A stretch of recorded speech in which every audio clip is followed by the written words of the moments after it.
ታሪካችን የሚጀምረው ማሪዮ የተባለው ዋና ገጸ ባህሪ ታላቅ ወንድሙ ዴቪድ ለ8 ዓመታት በቀኝ እግሩ ሲያነክስ ኖሮ ዛሬ በድንገት በግራ እግሩ ማነከስ መጀመሩን በሚያስተውልበት አስገራሚ ትዕይንት ነው። ማሪዮም ወንድሙ እንዴት እግሩን ቀያይሮ ሊያነክስ እንደቻለ ግራ ገብቶት ሲጠይቀው ዴቪድ በችኮላ ፈገግ ብሎ ለቀልድ ጊዜ እንደሌለው ይነግረዋል። ከዚያም ወዲያውኑ እንደቀድሞ ወደ ቀኝ እግሩ አነካከስ ተመልሶ በርኖ ወጥቶ ይሄዳል። ማሪዮም ምናልባት ለሲቪል ሰርቪስ ፈተና በመዘጋጀት ላይ ስለሆነ በዚያ ከፍተኛ የጥናት ጫና የተነሳ ቅዠት እየታየው ሊሆን እንደሚችል ራሱን ያሳምናል። ነገር ግን በጣም የሚያስፈራው ነገር የተፈጠረው ማታ ላይ ነበር። ማሪዮ በጠረጴዛው ላይ ተኝቶ ሳለ ዴቪድ በጸጥታ አንድ ሹል መካኒካል እርሳስ ይዞ ቀጥታ ወደ አይኑ አነጣጠረ። ማሪዮም በእውነት እንቅልፍ መወሰዱን ካረጋገጠ በኋላም እርሳሱን ትቶ ጨለማውን ተገን በማድረግ በፍጥነት ከቤት ወጣ። ሆኖም ከአንድ ሰከንድ በኋላ በድንጋጤ አይኖቹን ሲገልጥ ግን ቀዝቃዛ ላባ ጥንቆት ነበር። የወንድሙ የቅርብ ጊዜ እንግዳ ባህሪያትን በጣም አስፈሪ እየሆኑ መጥተዋል። ወንድሙንም በድብቅ ሊከታተለው ወሰነ።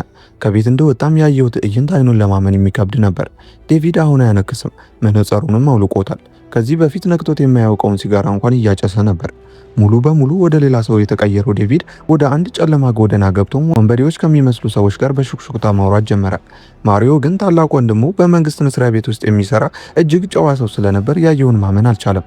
ወንድሙ አካባቢውን ለቆ እስኪሄድ ድረስ በመገረም ሲመለከተው ቢቆይም ድንገት ግን ከኋላው ብቅ አለ። ይሁን እንጂ በማግስቱ ጠዋት ማሪዮ ጠረጴዛው ላይ ሲነቃ ዴቪድ ከኋላው ቆሞ እንደተለመደው በለስላሳ ድምፁ አክብሮት በተሞላበት ሁኔታ ሰላምታ ሰጠው። ሌሊቱን ሙሉ ሲያጠና ድሮ መሆኑንም ጠየቀው። ማሪዮ ግን ጭንቅላቱ ብዥ ብሎበት የትናንትናው ማታ ክስተት ህልም ይሁን ወይም ወንድሙ እያስመሰለበት እንደሆነ ግራ ተጋባ። በዚህ መሃልም ድንገት ከዚህ ቅዠቱ ሲባንን ቤተሰቡ ወደ አዲስ ቤት እየተዘዋወሩ መኪና ውስጥ ነበሩ። ማሪዮ በነርቭ ድካምና በጭንቀት ምክንያት እንዲህ ያሉ ቅዠቶች ቅርብ ጊዜ በተደጋጋሚ ይከሰቱበታል። ወላጆቹም ስለ መጪው ፈተና ከመጠን በላይ እንዳይጨነቅና ፈተናውን በሚገባ ማለፍ እንደሚችል ነግረውት እያረጋጉት በፍጥነት ወደ አዲሱ ቤታቸው ደረሱ። ማሪዮ እዚያ ቤት ሄዶ ባያውቅም ገና ከጅምሩ ቤቱ በጣም እንግዳ ሆኖ ተሰማው። ሆኖም ብዙም ሳያስብ ቤቱን በማጽዳቱ ስራ ቤተሰቡን ተቀላቀለ። በኮሪዶሩ መጨረሻ ላይ ያለውን ክፍልም ለራሱ መርጦት ነበር። ነገር ግን ዴቪድ ያ ክፍል የቀድሞ ባለቤት የቤት እቃዎች አሁንም ስላሉበት ለጊዜው ሊጠቀምበት እንደማይችል ነገረው። ለዚህም ለተወሰነ ጊዜ ከወንድሙ ጋር አንድ ክፍል መጋራት ግድ ሆነበት።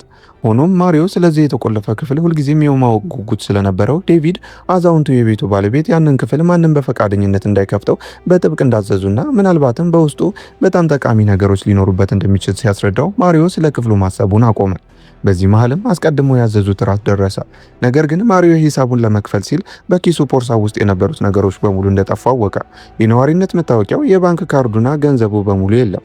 ዴቪድም ይህንን ሲያይ ወዲያውኑ ሂሳቡን ራሱ ለመክፈል ወጣ። ምግብ አድራሹ ልጅም ዴቪድ ጥሩ ሰው በመሆኑ አመስግኖት የእሱ ፊት ካንተ የበለጠ ቆንጆ ነው ብሎ በማሪዮ ላይ እየቀለደ ሲስቅበት ማሪዮ ልጁ ምን እያሰበ እንደሳቀበት ግራ ገብቶት በድንገት አፈረ። ምግብ አድራሹ ከመሄዱ በፊት ምስጢራዊ የሆነ ንግግር የተናገረ ቢሆንም ማሪዮ ግን ምን ለማለት ፈልጎ እንደሆነ አልገባውም። ዴቪድም ሂሳቡን ከፍሎ ሲመለስ የባዶ ቦርሳ ወሬ ተነሳ። ቤተሰቡም ምናልባት ዕቃ ሲያጓጉዙ ሳጥን ውስጥ ወድቆ ሊሆን ስለሚችል እንዳይጨነቅ አጽናኑት። መድኃኒቱንም በሰዓቱ መውሰድ እንዳለበትና በእንደዚህ አይነት ትናንሽ ጉዳዮች ፈጽሞ መጨነቅ እንደሌለበትም መከሩት። ነገር ግን ማሪዮ ወደዚህ ቤት ከገባበት ጊዜ ጀምሮ በልቡ ውስጥ የሆነ ከባድ ጭንቀት ይሰማው ነበር። በድንገትም ከነሱ በላይ ካለው ፎቅ የሆነ የደብዛዛ ኮቴ ድምፅ ሰማ። እሱም ምን እንደሆነ ቤተሰቡን ቢጠይቅም እነሱ ግን እንዳልተረዱ ሆኑበት። ማሪዮ በላይኛው ክፍል ውስጥ የሆነ ድምፅ እንዳለ ቢናገርም ቤተሰቡ ግን ያ ክፍል በጥብቅ የተቆለፈ ስለነበር ምንም አይነት ድምፅ ሊኖር አይችልም በማለት አሳመኑት። የሰማው የነጎድጓድ ድምፅ እንደሆነ ቢነግሩትም እሱ ግን የሰማው ነገር የሰው ኮቴ እንደሆነ በግልጽ አጥብቆ ሲናገር በእርግጥም ወዲያውኑ ሰማዩን የሚሰነጠቅ የነጎድጓድ ድምፅ ተሰምቶ ከባድ ዝናብ መዝነብ ጀመረ። እሱም ያን ቀን ማታ ጥሩ እንቅልፍ የሚተኛ መስሎት ነበር። ነገር ግን እንግዳ የሆኑ ነገሮች መከሰት ጀመሩ። በእንቅልፍ ልቡ እንግዳ ድምጾችን ሰምቶ ሲባንን ወንድሙ ዴቪድ አሁንም እንቅልፍ እንደወሰደው አስተዋለ። ሆኖም ድምፁ እየጨመረ ስለመጣ ግን ለመፈተሽ ሲነሳ ያ ድምፅ የሚመጣው በጥብቅ ከተቆለፈው ክፍል ውስጥ ነበር። በሩን ሊከፍተው ሲል ግን ድንገት ወንድሙ ዴቪድ ከጀርባው ብቅ አለ። ይህም ማሪዮን በጣም አስፈራው። ዴቪድም እዚያ ምን እያደረገ እንደሆነ ሲጠይቀው ማሪዮ ክፍል ውስጥ የሆነ እንቅስቃሴ እንደሰማ በሐቀኝነት ነገረው። ዴቪድ ጆሮውን ወደ በሩ አስጠግቶ ሲያዳምጥ ግን ምንም ነገር አልተሰማውም። ለዚህም ወንድሙ አእምሮ እንዲታደስና ንጹህ አየር እንዲያገኝ ጃንጥላ ይዘው ወደ ውጭ እንዲወጡ አደረገው። ከጃንጥላው ላይ የሚንጠባጠበው የዝናብ ድምፅም አእምሮውን ትንሽ አረጋጋው። ማሪዮም ባለፈው ዓመት ለነበረው ትዕግስትና ጭንቀቱን ለማረጋጋት ላደረገው ጥረት ወንድሙን አመሰግነው። በዚህ መሃል ግን ዴቪድ ስልክ ተቀብሎ አባቱ ሊያገኛቸው ያልቻላቸው አንዳንድ ሰነዶች ስላሉ እንዲረዳው እንደፈለገ ሲነግረው ማሪዮ ከዚህ ቅጽበት በኋላ ሰላሙ ሙሉ በሙሉ እንደሚፈርስ በፍጹም አላወቀም ነበር። ዴቪድም ወደ ቤት ሊመለስ ሲል ራቅ ብለው በቆመ የሰዎች ቡድን ተከበበ። ምንም ቃል ሳይናገሩም ወንድሙን መሬት ላይ ዘረሩት። ማሪዮ ሊረዳው ቢሞክርም በጣም ዘግይቶ ነበር። የወንድሙን ስም በመጥራት እየጮኸ ቢከተልም እነዚያ ሰዎች በጭካኔ ወደ መኪና ውስጥ ወርውረውት አካባቢውን ለቀው ተሰወሩ። ማሪዮም የታርጋ ቁጥሩን በፍጥነት በቃላቱ በመያዝ በድንጋጤ ተውጦ ወደ ቤቱ ሮጠ። ለቤተሰቡ ወንድሙ ዴቪድ እንደተጠለፈና ወዲያውኑ ፖሊስ መጥራት እንዳለባቸው ነገራቸው። ነገር ግን የታርጋውን ቁጥር ወረቀት ላይ በግልጽ ከጻፈ በኋላ በድንጋጤ ራሱን ስቶ ወደቀ። ከተወሰነ ቆይታ በኋላ ሲነቃም ወላጆቹ ለፖሊስ ሪፖርት አድርገው ነበር። ሆኖም የማሪዮ ትውስታ እየደበዘዘ በመምጣቱ የእነዚያን ሰዎች ፊት በግልጽ ማስታወስ አልቻለም። ፖሊሶችም ባደረጉት ምርመራ እሱ እንደገለጸው አይነት የመንጃ ሰሌዳ በዚያች ከተማ ውስጥ እንደሌለ ነገሩት። በተጨማሪም ማሪዮ የሚወስዳቸው መድኃኒቶች ቅዠት ሊፈጥሩበት እንደሚችሉ ቢጠረጥሩም እሱ ግን የታርጋ ቁጥሩ 0569 የሆነች ትንሽ ጥቁር መኪና መሆኗን አጥብቆ ተናገረ። ሆኖም በዚህ መሃል አባቱ ልጁ ስሜቱ ከቁጥጥር ውጭ እንዳይሆን ስለፈራ ቃለ መጠየቁን ወዲያውኑ አጠናቀቀ። ከዚያ በኋላ ግን የሚያሰቃዩና ረጅም ጥበቃ የሚጠይቁ ቀናት ተተኩ። ፖሊሶች በየቀኑ ቢመጡም ስለ ዴቪድ ምንም ዜና አልነበረም። ማሪዮም ስራው በየሌሊቱ ቅዠት ማየት ሆነ። አንዲት የሴት መንፈስ በህልሙ ትመጣበት ስለነበረም ወንድሙ እንዲህ ያለ ስቃይ ላይ እንደሚሆን አሰበ። ሆኖም ዴቪድ በጠፋ በ8ኛው ቀን ባልተጠበቀ ሁኔታ በድንገት ተመለሰ። ነገር ግን ተመልሶ ቢመጣም ስለተለጠፈበት ሁኔታ ምንም አይነት ትዝታ አልነበረውም። ዶክተሩም ይህ በአሰቃቂ ሁኔታ ውስጥ የሚያልፉ ሰዎች ትዝታዎችን ሰርዘው ራሳቸውን የሚጠብቁበት የመከፋፈል መዛባት ዲሶሳይቲ ዲስኦርደር ሊሆን እንደሚችል ገለጸ። ነገር ግን ከዚያን ጊዜ ጀምሮ ወንድሙ እጅግ እንግዳ መሆን ጀመረ። እኩለ ሌሊት ላይም ከእንቅልፉ ሲነቃ ዴቪድ አልጋው ላይ እንደሌለ አወቀ። ምናልባት መታጠቢያ ቤት ሄዶ ይሆናል ብሎ ቢያስብም ጠዋት ሲነቃ ግን ዴቪድ አሁንም እንደተኛ አየው። ግራ በመጋባት መድኃኒቱን ሊወስድ ሲልም ክኒኑ ከካቢኔው ስር ወደቀ። ጎንበስ ብሎ ሊያነሳው ሲሞክርም ወንድሙ ዴቪድ ከእንቅልፉ ነቅቶ ምን እያደረገ እንደሆነ ሲጠይቀው ምንም እንዳልሆነ መለሰለት። እሱም በተራው ነገሩን ችላ ብሎ ማለፍ ስላልፈለገ ትላንት ማታ የት ሄዶ እንደነበረ ጠየቀው። ነገር ግን ዴቪድ ሌሊቱን ሙሉ አልጋው ላይ እንደነበረና የትም እንዳልሄደ ተናግሮ ለማውጣት ሲነሳ ማሪዮ አንድ ትልቅ ለውጥ አስተዋለ። ቀደም ሲል በቀኝ እግሩ ሲያነክስ የነበረው ዴቪድ አሁን በግራ እግሩ ማነከስ ጀምሯል። ዴቪድም በስህተት እንደለየው ቢገልጽለትም እንኳን በማሪዮ ልብ ውስጥ ግን የጥርጣሬ ዘር ተዘራ። ዴቪድ ከተመለሰበት ጊዜ ጀምሮ ሌላ ሰው የሆነ መስሎ ተሰማው። ለዚህም በዚያው ምሽት ሆን ብሎ እንቅልፍ የወሰደው በመምሰል ከጠረጴዛው ላይ ወደቀ። ሳይታሰብም ሁሉም ነገር እሱ ባቀደው መሰረት ተከሰተ። ዴቪድም መካኒካል እርሳሱን ተጠቅሞ መተኛቱን ካረጋገጠ በኋላ በፍጥነት ከቤት ወጣ። ትዕይንታችንም ማሪዮ በከፍተኛ ጉጉትና በጥርጣሬ ተሞልቶ ወንድሙ የገባበትን ታክሲ በድብቅ እየተከታተለው ያሳየናል። መኪናው ቆሞ ዴቪድ ሲወርድም የታዘበው ነገር በጣም አስደንጋጭ ነበር። ወንድሙ ማነከሱን አቁሞ እንደ ማንኛውም ጤነኛ ሰው መራመድ ጀምሯል። ሙሉ በሙሉም ወደ ሌላ ሰው ተቀይሯል። እንዲያውም እዚህ ያገኛቸውን ሁለት ሰዎች በከፍተኛ ድምፅ ሲገስጻቸው ምን እንደከፈላቸው ሲጠይቃቸውና ለፖሊስ ጉቦ መስጠት ለምን እንዲህ እንደከበደ ሲያማርር ይሰማል። ማሪዮም ይህ ሰው ጨዋው ወንድሙ ዴቪድ ሊሆን እንደማይችል እርግጠኛ ሆነ። እነዚያ የሚያናግራቸው ሰዎች ቀደም ብለው ወደ ቤታቸው መጥተው የነበሩት የፖሊስ መኮንኖች ስለነበሩ ሁሉም ነገር የውሸት እንደሆነና በሴራ እንደተከበበ ተረዳ። እውነትን እስከ መጨረሻው ለማወቅ ወስኖም ዴቪድ እስኪሄድ ጠብቆ በድብቅ መከተሉን ቀጠለ። ነገር ግን ዞር ሲል እነዚህ ሁለት የውሸት ፖሊሶች ከፊቱ ቆመው እዚያ ምን እንደሚሰራ ሲጠይቁት ማሪዮ እነሱን በማዘናጋት ሕይወቱን ለማዳን በቻለው ፍጥነት ሮጠ። እንደ ድል ሆኖም አካባቢው ጠማዝማዛና ለመደበቅ አመቺ ስለነበረም አንድ ጥቅ ላይ ተደብቆ አመለጠ። ሰዎቹ ወደ እሱ አቅጣጫ ቢመጡም ድንገት የሆነ ነገር ትዝ ያላቸው ይመስል ወደ አንድ የዶሮ ስጋ መሸጫ ቦታ መሩ። ነገር ግን ማሪዮ ገና እፎይ ሳይል ዴቪድ በድንገት ከበስተጀርባው ተከሰተ። ሆኖም እንደገና አይኑን ሲገልጥ ግን ራሱን ያገኘው በጠረጴዛው ፊት ተቀምጦ ነበር። በዴቪድ ፊት ላይ የሚታየውን ያንን ደማቅና አስፈሪ ፈገግታ ሲመለከትም መላው አካሉ በቅዝቃዜ ተወረረ። ምንም ቃል ሳይናገርም ወደ መታጠቢያ ቤት ሮጦ በመግባት በሩን ከውስጥ ቆለፈው። ያየው ነገር ሁሉ ህልም እንዳልነበረና ወንድሙ ትልቅ ችግር ውስጥ እንደሆነም እርግጠኛ ነበር። ወደ እሱ ጋር መጥቶም በሩን ሲያንኳኳ ማሪዮ በሩን ከፍቶ ያየው ነገር ሁሉ ህልም እንዳልሆነና እንዲያውም ትላንት ማታ ያየው ሜካኒካል እርሳስም እውነት እንደነበረ ተናግሮ በቆራጥነት ወንድሜ የት ነው ያለው የሚለውን ጥያቄ አቀረበ። ከበሩ ውጭ ግን ምንም ምላሽ አልነበረም። ማሪዮም ራሱን ለመከላከል የእንጨት ጣውላውን አውልቀው በሩን ሲከፍተው ዴቪድ በፍጥነት በመግባት ዘለው ማሪዮን ይዞት እንዲረጋጋ ነገረው። ከቤት ወደ የትኛውን ቦታ እንዳልሄደና ሁሉንም ነገር እንደሚያስታውስ ለማስረዳትም እየሞከረ ያየው ነገር ሁሉ እርግጥ ስላልሆነ መድኃኒቱን ወስዶ እንደሆነ በቁጣ ጠየቀው። በዚህን ጊዜ ማሪዮ ዛሬ ጧት መድኃኒቱን ከካቢኔው ስር ወድቆ እንደነበረና ወንድሙን በማናገር ተጠምዶ መውሰዱን እንደረሳ ትዝ አለው። መድኃኒቱን በመርሳቱ ምክንያት ሁሉም ነገር ቅዠት እንደነበረ በማሰብ ቁጣው ወዲያውኑ በረደ። የጥፋተኝነት ስሜትም ተሰማው። ወንድሙንም ይቅርታ ቢጠይቀውም ዴቪድ ግን ምንም ሳይናገር በደንብ እንዲያርፍ አጽናናው። ሆኖም እሱን ትቶት ሲወጣ ግን ታሪኩን የሚቀይር ሌላ አስደንጋጭ ነገር ተከሰተ። ማሪዮ መካኒካል እርሳሱን ጠረጴዛው ላይ ሲጥለው እርሳሱ መሬት ላይ ከወደቀው የእርሳስ ጭንቅላት አጠገብ ማረፉን ሲመለከት በዚያው ቅጽበት ስለ ታክሲው ታሪክ ለወንድሙ ምንም እንዳልነገረው አስታወሰ። ታዲያ ወንድሙ ካልሄደና ማሪዮም ካልነገረው ዴቪድ ስለ ታክሲው እንዴት ሊያውቅ እንደቻለ ግራ ስለገባው ትናንት ማታ ያያቸው ነገሮች ሁሉ እውነት እንደነበሩና ያ ሰው በእርግጥ የውሸት እንደሆነ በድጋሚ ተረዳ። ወዲያውኑም ለእናቱ ክላራ ያ ሰው ወንድሙ እንዳልሆነ ነገራት። ክላራም ንግግሩን እንደምታምነው ብትገልጽለትም እንዲተኛና መድኃኒቱን እንዲወስድ ወትውታው ከክፍሉ እንደወጣች ማሪዮ እንደገና ከዚያው ከተቆለፈ ክፍል ድምፅ ሰማ። በዚህን ጊዜ ግን በሩን በጥንቃቄ የመክፈት ድፍረት አግኝቶ ወደ ውስጥ ሲገባ ሙሉ በሙሉ ደሙን የሚያቀዘቅዝ ትዕይንት አየ። ወዲያውንም ጣሪያው ላይ ተንጠልጥሎ በፍርሃት ሲሸሽ አንዲት የሴት መንፈስ ከፊቱ ተጋረጠች። ነገር ግን እንደ ድል ሆኖ ይህም ሌላ ቅዠት ነበር። ከቅዠቱ ነቅቶ ትንሽ ከተረጋጋ በኋላ ውሃ ለመጠጣት ወደ ታች ወረደ። እዚያ ግን ከዚህ ቀደም ካያቸው ነገሮች ሁሉ ይበልጥ አስደንጋጭ የሆነ እውነት አገኘ። ያቺ እናቱ የሆነችው ሴት ከሌላ ሰው ጋር በስልክ ስታወራ ማሪዮ ሁሉንም ነገር አውቋል። ነገር ግን መድኃኒቱን ውሃ ውስጥ ስለጨመርኩለት እንዳትጨነቅ ስትል ሰማት። በድንጋጤ ተውጦም እናቱ የምታወራውን የስልክ ንግግር ማዳመጡን ቀጠለ። እሷም አሁን አብሮት ያለው ወንድሙ የደሙ እንዳልሆነና በቤት ውስጥ ያለው ብልሽትም ሆነ ፖሊሶቹ በሙሉ የተቀነባበረ ተውኔት መሆናቸውን አረጋገጠች። በተጨማሪም ማሪዮን ሞኝ ስትል በንቀት ሰደበችው። ማሪዮም ይህንን ሲሰማ ይህች ሴት እናቱ እንዳልሆነችና ሁሉም ነገር እንደተቀየረ ተረዳ። ነገር ግን ከዚህ በላይ ተጨማሪ መረጃ ለማዳመጥ ቢሞክርም ድንገት ወለሉን በኃይል በመርገጡ ምክንያት ድምፅ ተፈጠረ። ክላራም ደንግጣ ማሪዮ መሆኑን በመጠየቅ ለማየት በሩን ስትከፍተው ማሪዮ በብልሃት ከበሩ ጀርባ ተደብቆ ስለነበር ሊታይ አልቻለም። ክላራ ግን አሁንም ስላልተረጋጋች ማሪዮ ክፍል ውስጥ መሆኑን ለማረጋገጥ ወደ ላይኛው ፎቅ ስታመራ ማሪዮ በከፍተኛ ፍጥነት ዝናቡን ተቋቁሞ በመስኮት በኩል ወደ ክፍሉ ገብቶ ትንፋሹን ዋጥ አድርጎ ብርድ ልብሱ ውስጥ ተሸሸገ። እሷም ክፍሉን ስትፈትሽ ምንም ነገር አላገኘችም። ነገር ግን ማሪዮ በጣም ላብ ስላጠመቀውና ፊቱ ላይ እንግዳ ነገር ስላየች በጥርጣሬ ወጣች። እሱ ግን አሁንም ለሌላ ተጨማሪ ሰከንድ እንኳን እዚያ መቆየት አልቻለም። በመስኮት በኩል ሾልኮ ቢወጣም ከውጭ አባቱ ከሆነው ጋርሲያ ጋር ተገናኘ። በዚያው ቅጽበትም ክላራ የውሸት ወንድሙ እንዲሁም አስመሳይ ፖሊሶቹ ድንገት ብቅ ብለው ይከቡትና የትም ሊሄድ እንደማይችል ነገሩት። ማሪዮ ግን ሁሉንም ገፍትሮ በመሮጥ ላይ ሳለ እንደ ድል ሆኖ እውነተኛ የፖሊስ መኪና መጥቶ አዳነው። ነገር ግን ለፖሊሶቹ የሆነውን ሁሉ ነገር ቢናገርም ታሪኩ እነሱ ሊረዱት የማይችሉት ትርጉም የለሽ ነገር ሆነባቸው። በመሆኑም ማንነቱን ለማረጋገጥ ጥያቄ ማቅረብ ጀመሩ። በዚህ መሃልም ፖሊሱ ስሙ ሳንቼዝ ፒኖ ማሪዮ መሆኑንና እድሜው 45 ዓመት እንደሆነ ሲጠይቀው ማሪዮ ግን ክዶ 1980 መወለዱንና አሁን እድሜው 27 ዓመት ብቻ መሆኑን ሲናገር ፖሊሶች እርስ በርስ በጥርጣሬ ተያዩ። ምክንያቱም 1980 የተወለደ ሰው አሁን 27 ዓመቱ ሊሆን አይችልም። ማሪዮም ግራ ተጋብቶ ፖሊሱን አሁን ዓመተ ምህረቱ ስንት ነው ብሎ ሲጠይቅ በልበ ሙሉነት 2007 ነው የሚል መልስ ጠበቀ። ነገር ግን ፖሊሱ ግድግዳው ላይ ያለውን የቀን መቁጠሪያ እንዲያይ ነገረው። እዚያ ላይም 2025 የሚል ቁጥር በግልጽ ይታይ ስለነበር ይህ መረጃ ለማሪዮ አእምሮ ሊሸከመው የማይችል ትልቅ ድንጋጤ ሆነ። ዙሪያውን ሲመለከትም ሁሉም ሰዎች ከዚህ በፊት አይቷቸው የማያውቃቸው እጅግ ዘመናዊና የላቁ ኤሌክትሮኒክስ መሳሪያዎችን ሲጠቀሙ አስተዋለ። በመሃልም እየተንቀጠቀጠ ወደ መስታወት ቀረበ። መስታወት ውስጥ የታየው ግን የ27 ዓመት ወጣት ሳይሆን አርጅቶና ፊቱ ላይ ትልቅ ጠባሳ ወጥቶበት የተሸበረውን ሰው ነበር። በዚህን ጊዜ እሱ ራሱ ማንነቱ የጠፋና የውሸት ሰው መሆኑን ተገነዘበ።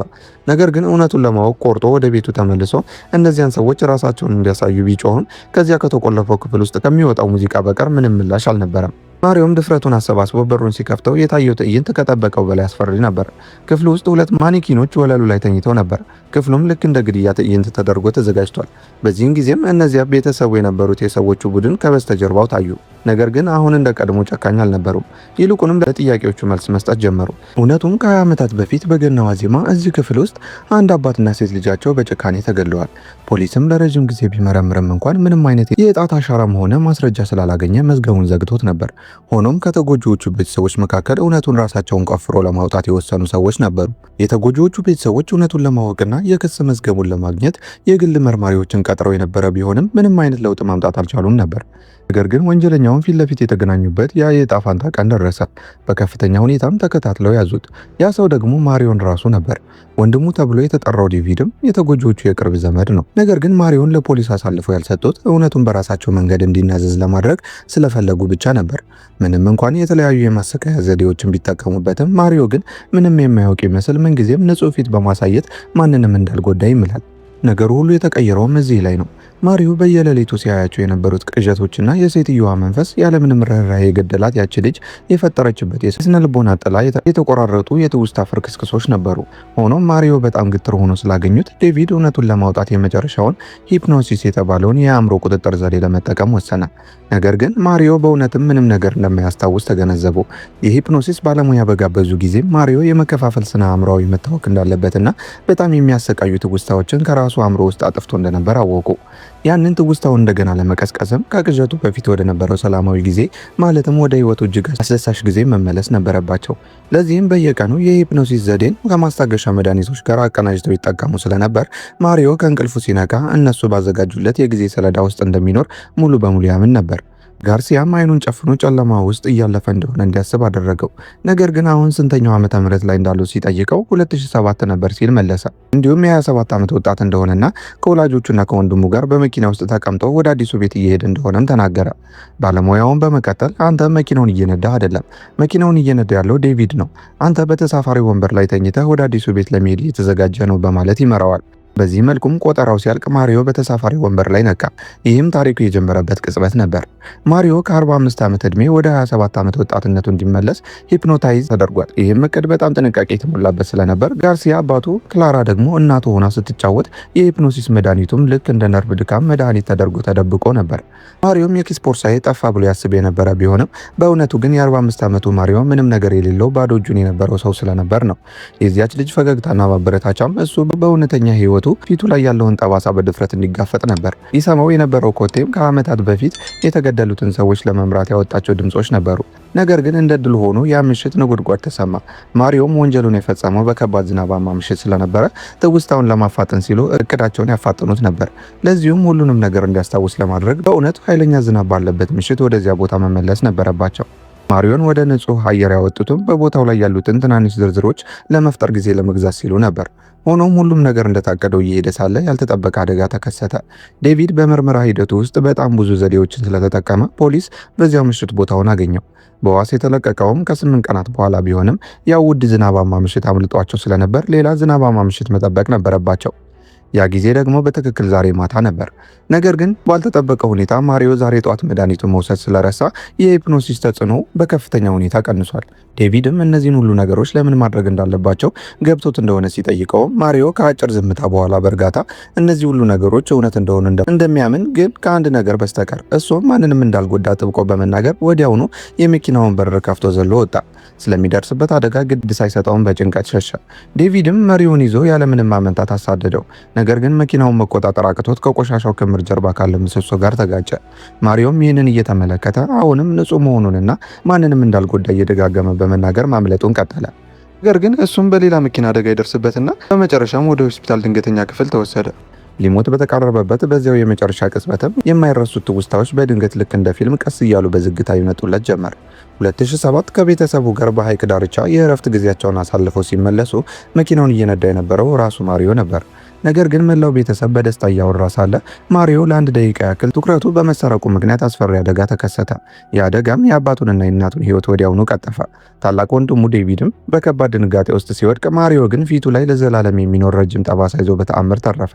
ከዛን ጊዜ በኋላ የነበሩት ቀናትም በእሱ ሕይወት ውስጥ በህመም የተሞሉ ነበር። ወንድሙን ላለመለየት ሲልም በሆስፒታል ውስጥ የጥበቃ ሰራተኛ ሆኖ ተቀጠረ። ነገር ግን ስራውን ከጀመረ 4 ወራት ቢያልፉም ዴቪድ ከእንቅልፉ አልነቃም ነበር። እንዲያውም ወንድሙ ለማዳን በአስቸኳይ ቀዶ ጥገና መደረግ ነበረበት። ሆኖም የታካሚዎቹ ቁጥር መብዛቱና ማመልከቻው ከዝርዝሩ መጨረሻ ላይ በመሆኑ ማሪዮ ተስፋ ሊቆርጥ ተቃረበ። ነገር ግን በዚህ አስቸጋሪ ወቅት ወንድሙን ስታክመው የነበረችው ዶክተር ለማሪዮ ሁኔታ በማዘን አንድ የምስጢር ድረገጽ አድራሻ ሰጠችው። ድረገጹ ህገወጥ ተግባራት የሚፈጸሙበት የጨለማው ዓለም መተግበሪያ ሲሆን ማሪዮ ወንድሙን ለማዳን ምን ማድረግ እንዳለበት ሲጠይቅ ድረገጹ ላይ ያለው አካል ምላሽ ሰጠው። እነሱ የሚፈልጉት ገንዘብ ሳይሆን የአንድን ሰው ህይወት እንዲያጠፋላቸው እንደሆነ ሲነግረው ማሪዮ መጀመሪያ ላይ ባይተማመንም በማግስቱ ግን ወንድሙ ቀዶ ጥገና ዝርዝር ውስጥ ወደ መጀመሪያው ቦታ እንደተሸጋገረ ዶክተሯ ስታበስረው ይህን በጥቁር ድሩ ላይ ያለውን ሰው እንዲያምን አደረገው። ወንድሙን ለማዳን ሲልም ሌላ ሰው ለመግደል ወሰነ። ተልእኮውም በማንዛናሪስ ወንዝ አጠገብ ቁጥር 55 በሚገኝ ቤት ውስጥ ገብቶ ግድያውን መፈጸም ነበር። ማሪዮም በዚያው ኃይለኛ ዝናባማ ምሽት በምስጢር በተቀመጠለት ቁልፍ ቤት ውስጥ ገባ። ሽጉጡን አውጥቶ ግዳጁን ሊፈጽም ሲል ግን ህሊናው ተሟገተው። ሆኖም በዚያው ቅጽበት ሰውየው ከመታጠቢያ ሲወጣ በሁለቱም ሰዎች መሃል በነበረው ድንጋጤና ግብግብ መጥፎ አደጋ ተከሰተ። የቤቱ እመቤትም ጩኸቱን ሰምታ ስትወጣ ሁለቱም ሰዎች ባልታሰበ ሁኔታ ሕይወታቸውን አጡ። ማሪዮም በድንጋጤ ሊሸሽ ሲል ከአንዲት ትንሽ ልጅ ጋር ተፋጠጠ።